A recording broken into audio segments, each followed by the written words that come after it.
boy.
You requested it.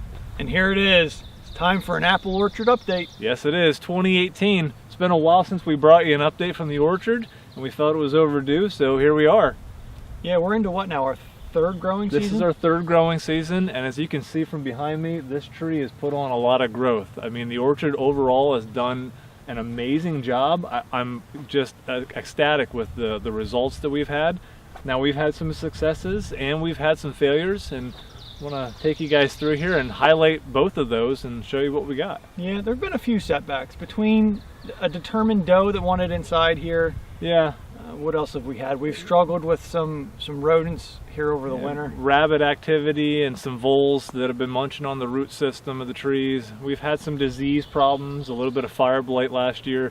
But overall, I think considering that, you know, the amount of care that we're putting into this by a commercial standard is maybe 10%, that overall the orchard's doing great. You know, now we're going to pick some apples off of this and make some apple cobblers more up here at camp, but for the majority of the time, these trees are here for the deer. Yeah. So the loss of maybe one or two branches or one or two trees isn't really going to hurt my feelings all that much, and we knew that coming into this project, which is why we planted 50 plus trees. 57 inside here, inside the fence, and like I said, it's challenging. It is challenging. You can't just put them in the ground and watch them grow. Yeah. I mean, it'd be nice if you could say that just plant it and walk away from it, but I've heard that an apple tree, a fruit tree by itself, is one of the hardest trees to grow. And you know what? I'm a believer. After planting, you know, over 200 and some odd apple trees, my success rate is a lot higher than I thought it would be, but it is challenging to get ahead of the disease and just the rodents and the deer. You know, they can't wait 5 or 10 years for a tree to produce fruit for the next 100. They got to munch on it when it's, you know, 4 or 5 foot tall.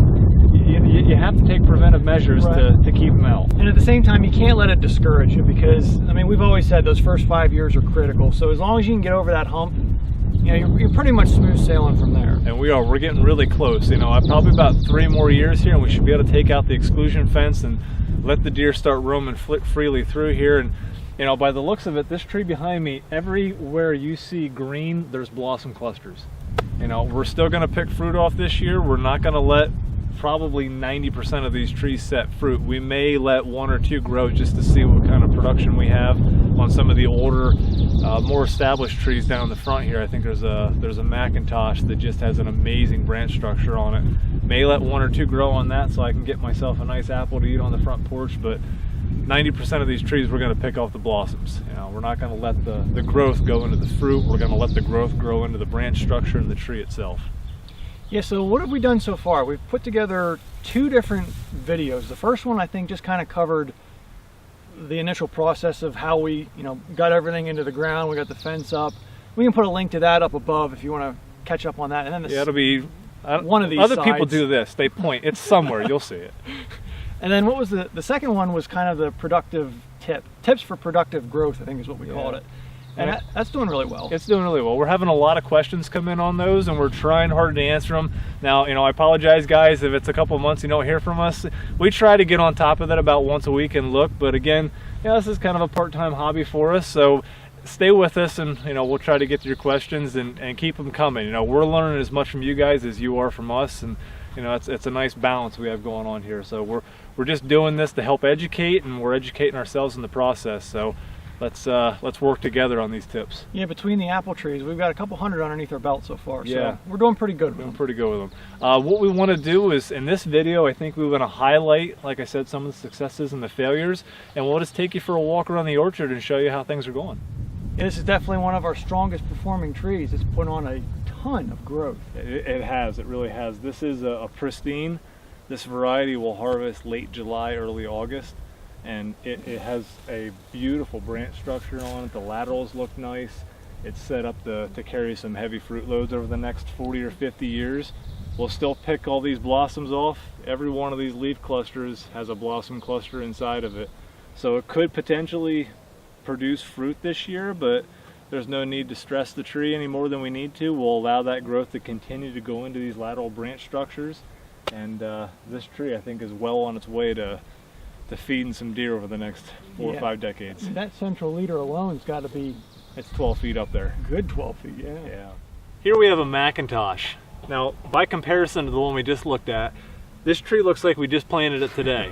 And one thing that I've noticed, that there are just some trees that are stunted. They just don't want to grow.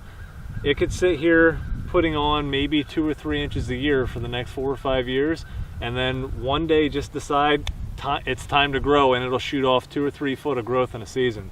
So don't let a young tree like this that just isn't taken off with a productive amount of growth comparatively to the rest of the orchard discourage you.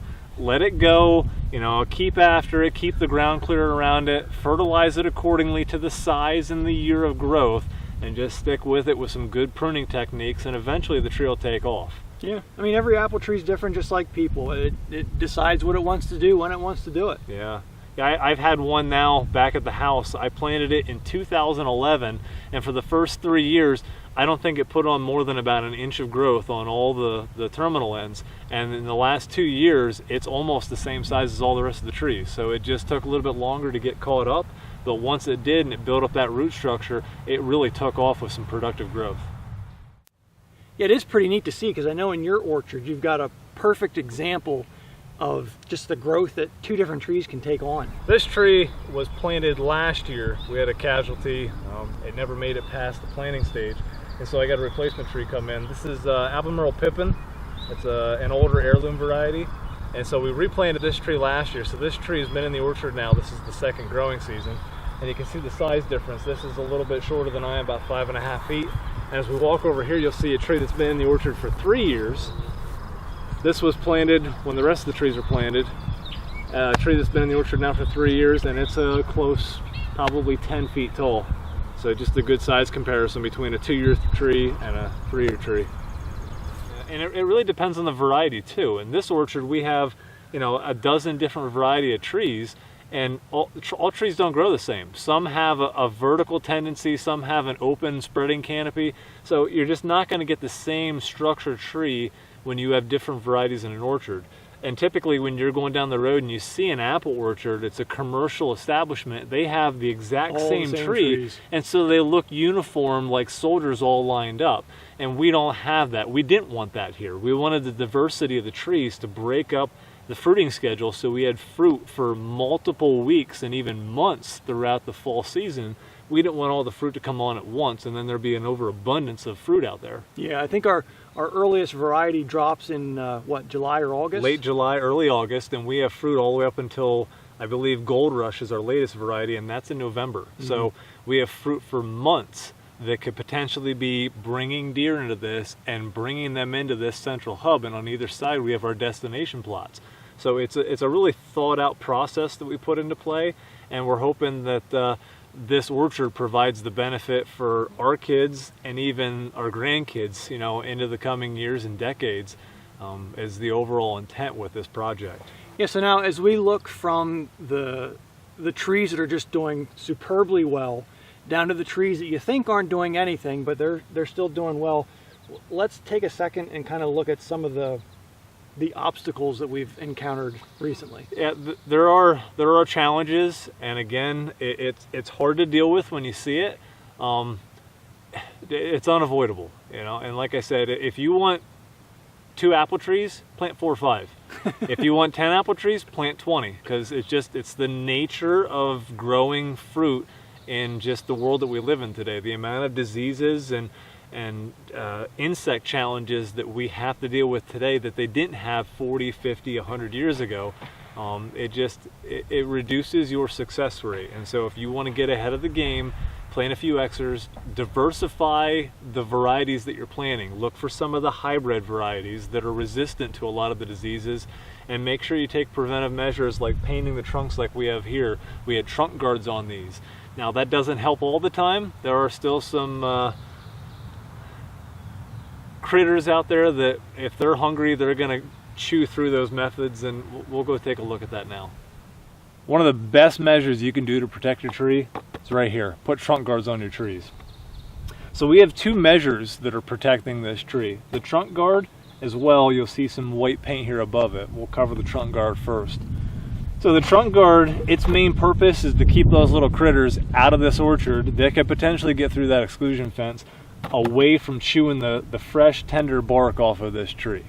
Now in the winter months, we don't have this lush green grass, but what we do have is tender green bark, and those rabbits, the voles, the mice, this is a snack for them. It's going to keep them warm through the winter, and it's not going to do any favors for us. We spent years producing this tree and creating this nice branch structure, and then the mouse comes through, the rabbit, they chew it off, and what they do is they chew the bark off, and that cadmium layer below it dies out.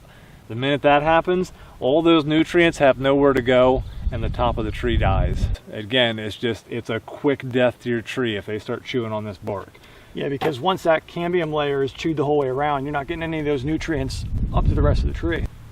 This was a challenge that we had last year, and while the trunk guards reduce the amount of activity as far as rodents chewing on your trunks, if the trunk guards aren't placed in time, the protection isn't there. We were a little lax in getting these on. I believe it was October of last year until we got these trunk guards on the trees, and when we were putting them on, we already noticed that there was some damage here. Chew off the bark on the bottom of it. Now luckily this tree, it didn't go all the way around, so it didn't ring it. So this tree does show signs of life. There's some green leaves coming out. We think it'll be okay, so I'm going to prune this back a little bit harder just so that the stress on the roots isn't that great, because we have about half of the bark missing here on the trunk, but we're hoping that this tree will survive. It'll take 4 or 5 years, maybe even longer, before this heals over, so we'll try to take extra good care of this tree and nurse it along. And we should note that as long as they don't ring the entire trunk, that tree can still pull through. It can. It's a challenge though after that. You want to protect that bark as much as possible. You could, like Chris have, say they chew a little spot on here, the tree will still grow, but again, it's going to be injured for a few years until that heals over. So again, that's the main purpose of this trunk guard. Now, we take the trunk guard off here in the springtime because there's really no risk of them chewing on this anymore. They have all this lush green grass. They don't want to chew on the bark anymore. You'll also see we have the paint that we talked about earlier. The benefit to this is twofold. Now, we have a borer, which is an insect that will bore into the trunk of the tree and lay eggs. This is a preventive measure that keeps them out of the tree. Now, they like the fresh young trees with the really tender bark. They can bore into the tree, they lay their eggs, it's their normal cycle. They come out, fly, mate, go back in, find another young tree. And we've had several challenges. I think we've lost probably 24 trees over the last 30 years on this property to that type of activity. So by painting these trees with a water-based white latex paint, it's reducing the likelihood that an insect is going to bore into this tree. The other benefit to using the white paint is that in the shoulder seasons, the late fall or the early spring, when it gets below freezing, that this stops the base of the tree from heating up in those hot sun exposure durations when the sun's out but it's still below freezing. So if this bark was exposed down below here, it would heat up. Some of the sap would start flowing out of the root system into the base of the tree. The sun would go down, it would freeze back up again because it's below freezing, 15, 20, 30 degrees outside, and then it would blister under the bark of the tree. It would have the same result as if a rabbit would have ringed the tree. So we paint all of our trunks when they're young like this. Once they get a little bit older, it's not as critical, but for the first 5-6 years, you'll do yourself some favors by painting the trunks. And from a timing perspective, we generally paint these, what would you say, Joel, like early fall, we start painting them down? You want to paint them like between October and November time frame. Don't paint them while the tree is actively growing, and you want to make sure you get the paint on there before the freezing temperatures hit, otherwise you won't have great success rate. And we tend to paint them every year because, again, it just flakes off from the weather and the exposure. Borers will typically bore a round hole about the diameter of a 22 shell, so maybe an 1/8 inch, maybe a little bit larger than that. It'll go horizontally right into the tree, and then they'll go up into the cadmium layer. They'll lay their eggs, and then those eggs, the larvae, will chew on that cadmium layer of the tree. It's the same effect of having a rabbit chew the outside. They're just chewing the inside, and you can't tell because the bark on the outside of the tree still looks healthy and alive.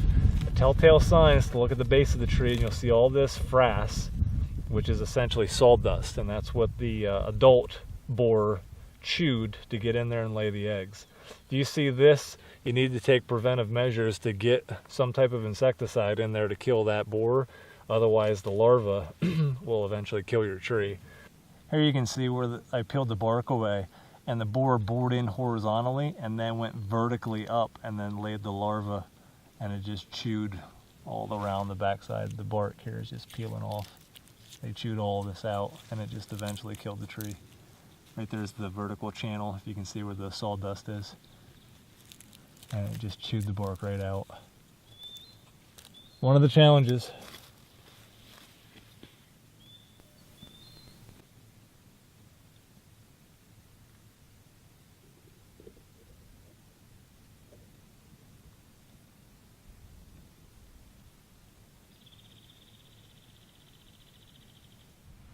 In the springtime, one of the most important things you can do in your orchard is take what I like to call an orchard walk. Now walk through the orchard, just spend some time just looking at the leaves, the flower buds, the branch structure, and most importantly, look at where these laterals tie into the main central leader. And on this tree, we've observed a potential issue. These are what are called tent caterpillars. And these little SOBs here, what they'll do is they'll wait till they get large enough, then they'll start crawling out all these branches, and they will completely eat every last green leaf on this branch, potentially killing the branch. Now this tree has a significant infestation of tent caterpillars. The best way to get rid of them here is to just take and squash them between your fingers. It's gross and disgusting, but honestly that is the easiest way to kill them and get rid of them. You can spray with dormant oils.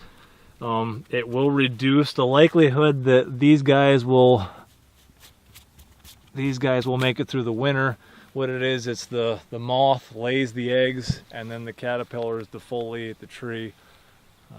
You're still going to have it regardless of how many chemicals you spray on a tree. Best way to look for them is just to spend some time walking through your orchard. There, we've saved probably half of the leaf production on this tree. Now the leaf production will support the branch production, and following years we'll get more apples out of this tree just by taking those caterpillars off. We're glad you guys came along today to check out the orchard and see what's going on here on the property. Feel free to stop back, suggest some updates for us, and we'll be happy to bring them to you. As always, I'm Joel. I'm Chris, and this is NCPA Outdoors. Yep, take care.